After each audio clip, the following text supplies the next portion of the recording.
Tunga yakalokoka tukiraba mu relationship wonna omuntu nga yakayingira n'omulimu nga yakaguyingiramu waliwo gwe tuyita ogwo omuliro ogubeerawo kati omuntu nga yakamala obatizibwa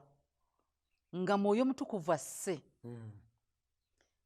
waliwo awo ekisa omuntu kati baba in agreement ne b'omuganti esabo liri kubanga agenza okulokoka alyokanga tana gwe yebuuziza agenza okulokoka nga ategedde buli kimu ngiraga Mukama ngenda kukola kino ngenda kukola kitegeeza ye ne Mwoyo Mutukuvu kati Mwoyo Mutukuvu agenda okumukamu nga bali in one accord bakkiriziganya bali bumu kubanga ayagala kukola ebisanyusa Katonda kati Mwoyo laba bwajja ekisa ekyo kikubaako nga tokyayagala kukola bibyo oyagala kukola bya Katonda ogw'omuliro ogwo kati Mwoyo Mutukuvu bw'aba yakayingira mu bulamu bwo since oyayaana okukola ebya Katonda musanyufu era agenda tutandika okukulaga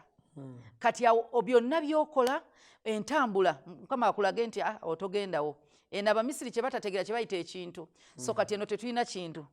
tulina that person called the Holy Spirit who dwells in us oyo yatubuulira buli kimu yatulabula n'agamba eryo n'ekkubo ly'okutte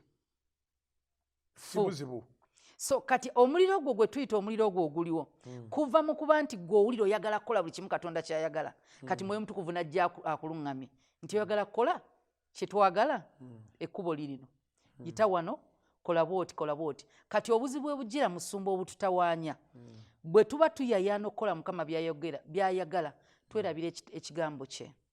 nti Mwoyo Mutukuvu akola naye ekigambo kino anaakujjukiza ki ky'otamanyi ky'otalina mu mutwe agambe Katonda nti do not do this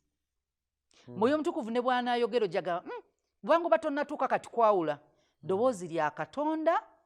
lya Sitaani kati okwawula eddoboozi eryo osobola dyawula ng'omanyi wano kubanga Katonda tasobola contradictinga teyeekubagana kitegeeza nti Holy Spirit ono gw'olina mugatteko ekigambo kubanga ye buli lw'anaayogera otegeera otya nti kati yayogera Sitaani si yayogera si ya whisperinga kwe kubanga omanye ekigambo kye kubanga tagenda kwogera kirwanagana na kiri mu Bayibuli